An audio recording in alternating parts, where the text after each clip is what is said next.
জান্নাত পাবে না। আল্লাহ নবী বলেছেন নারী তোমরা পর্দা করো, কারণ পর্দা না করলে জীবনটা অন্ধকার। আল্লাহ নবী বললেন দুনিয়ার বুকের নারীরা তোমরা যদি পর্দা না করো কাল কিয়ামতের ময়দানে জাহান্নামে তোমাদেরকে যেতে হবে। মিরাজে গিয়ে দেখেছি সব থেকে মহিলাদেরকে জাহান্নামের আগুনে পড়তে। জিজ্ঞাসা করলাম এই মহিলা কি কাজ করেছিল?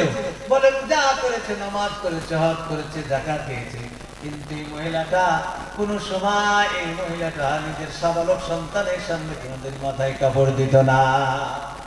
মগজকে ঠুকরে ঠুকরে খাচ্ছে, আবার ভালো হচ্ছে, আবার ঠোক মারছে। আর আমাদের দেশে তো মাথায় কাপড় দেওয়া চলে না।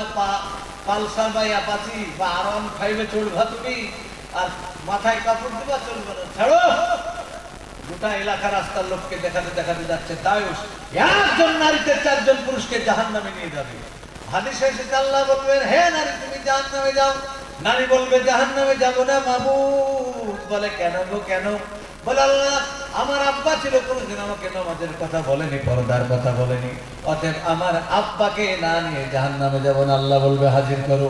2 নম্বরে বলবে যাও, বলে আমার ভাই ছিল, কোনদিন আমাকে বলেনি নামাজ রোজার কথা, অতএব আমার ভাইকে না নিয়ে যাব না, হাজির করো। ভাই হাজির হবে। 3 নম্বরে বলবে যাও, বলে আমার স্বামী ছিল, কোন সময় পান্না দেবী কলেজে, কোন সময় কৃষ্ণনাথ কলেজে পড়াশোনা করেছি, কোনদিন আমাকে আমার স্বামী বলেনি এরকম ভাবে চলো। মাথায় কাপড় দিলে বলেছে যে তুমি আমার স্ত্রী মাথায় কাপড় দিও না, তুমি এরকম করো। এই কথা বলে যার আমার কি করেছে, আমাকে ভালোবেসেছে, বন্ধুদের কাছে নিয়ে গিয়েছে, মাথায় কাপড় দিতে দেয় না, আমাকে পর্দার কথা বলেনি।